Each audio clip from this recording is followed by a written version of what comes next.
ہماری سرکار آئے گی تو ہم قانون دوبارہ بنائیں گے کہ یہاں اسمبلی سے پاس کرائیں گے پارٹ کہ کوئی بھی باہر والا زمین نہ خرید سکے گا نہ بیچ سکے گا اور نہ نوکری یہاں اپلائی کر سکتا ہے۔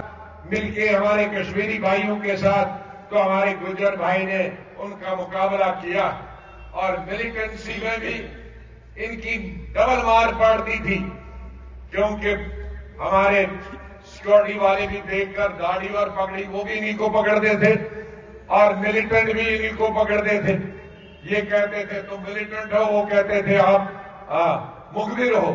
تو ان نے اتنی مار کھائی ہے بیچاروں نے، یہ کیسے زندہ رہی ہے یہ قوم میں جانتا۔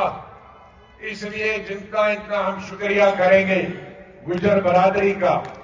آج پہاڑوں سے بھی آتے ہمیں دودھ دینے کے لیے، پہاڑوں سے کئی کلومیٹر دودھ، لسی، مکھن، گھی دینے کے لیے، ورنہ وہ بھی ہمیں باہر سے لانا پڑتا۔ تو یہ بھی ایک اندازہ ہے۔ ان کو اگر نیچی نظر سے دیکھیں آج تو اچھا نہیں ہوگا۔ میں نے اپنی پارٹی میں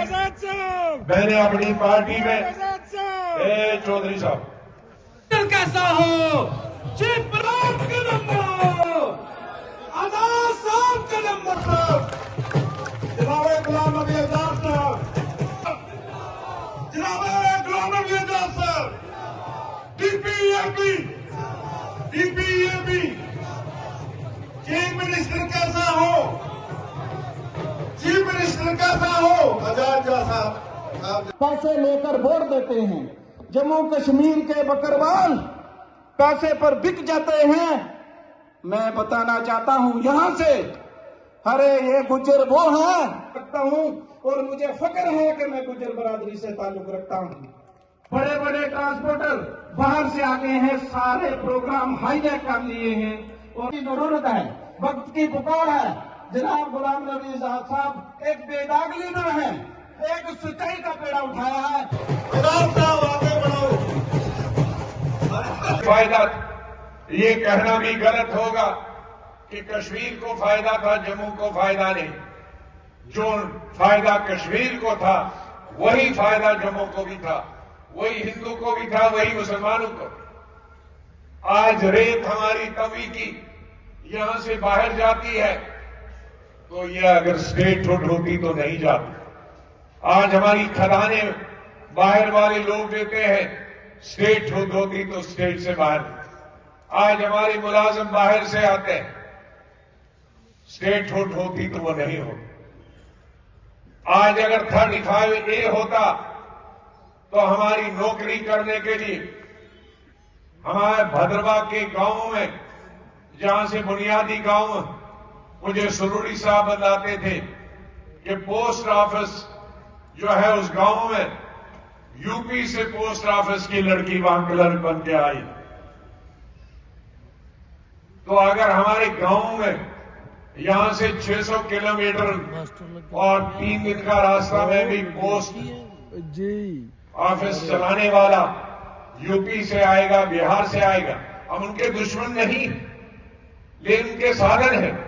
وہاں انڈسٹریاں ہیں، وہاں فیکٹریاں ہیں، وہاں تجارت ہے، وہاں کھدانیں ہیں، کوئلے کی کھدانیں ہیں۔ یہاں ہمارے پہاڑ کچھ نہیں ہے، صرف برف ہوتی تھی، بارش ہوتی تھی، اس سے بجلی بنتی تھی پانی سے، وہ بھی شاید پچھلے سال سے نہیں ہے اور اس سال تو تیار ابھی رہو۔ غلام احمد بیٹھ جاؤ، وہ بھی ابھی سے میں بیٹھ جاؤ کہ اگلے اس سال شاید ہمیں 2 گھنٹے بھی بجلی نہیں ملے گی۔ جنوری ختم ہو رہا ہے، پرسوں جنوری ختم ہو رہا ہے اور ابھی تک برف کی بوند نہیں ہے، بارش کی بوند نہیں۔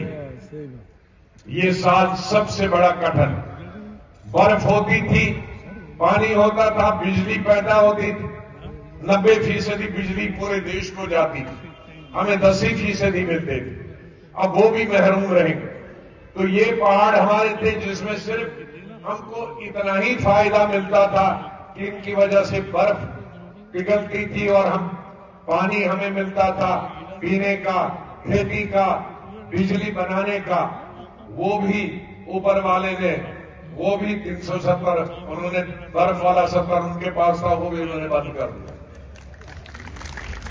تو ایسی مصیبت، اس لیے ہم نے جو جدوجہد کی، اس جدوجہد کی وجہ سے سرکار نے تبھی مانا تھا جب میں لیڈر اپوزیشن تھا کہ ہم اسٹیٹ ہوڈ واپس کریں گے۔ اسٹیٹ ہوڈ تو واپس ہوگی، لیکن 35A پارلیمنٹ نے جو پاس کیا وہ ودھان سبھا بھی کر سکتی ہے۔ بہت سارے راجیوں نے، ریاستوں نے ان کی اسٹیٹ میں کوئی نوکری نہ خریدے، کوئی کرے اور زمین کوئی نہ خریدے، انہوں نے قانون بنایا۔ ہماری سرکار آئے گی تو ہم قانون دوبارہ بنائیں گے کہ یہاں اسمبلی سے پاس کرائیں گے پارٹ کہ کوئی بھی باہر والا زمین نہ خرید سکے گا، نہ بیچ سکے گا، اور نہ نوکری یہاں اپلائی کر سکتا ہے، نوکری نہیں کر سکتا۔ کیونکہ ہم نے، جیسے میں نے کہا کہ ہماری کوئی کوئلے کی کھدانیں نہیں ہے، ہماری کوئی ریل بنانے کی فیکٹری نہیں ہے جس میں 50,000 مزدور کام کریں۔ ہماری تو یہ سانبا کٹھوا میں فیکٹریاں ہیں، 4 آدمی، 5 آدمی کام کرنے والے، ان سے ہمارا گزارا نہیں ہوتا ہے، ہمارے مزدوروں کا گزارا نہیں ہوتا، ہمارے نوجوانوں کی نوکری کا گزارا نہیں ہوتا۔ تیسری بڑی چیز ہم نے کر دی ہے ٹورزم۔ میں نے اپنے وقت میں 22 ٹورزم اتھارٹیز بنائی تھی۔ جہاں جہاں بھی ٹورزم اتھارٹی بنی وہاں ابھی ہوٹل کا کام بھی چل رہا ہے، لوگوں کو تھوڑا تجارت بھی مل رہا ہے۔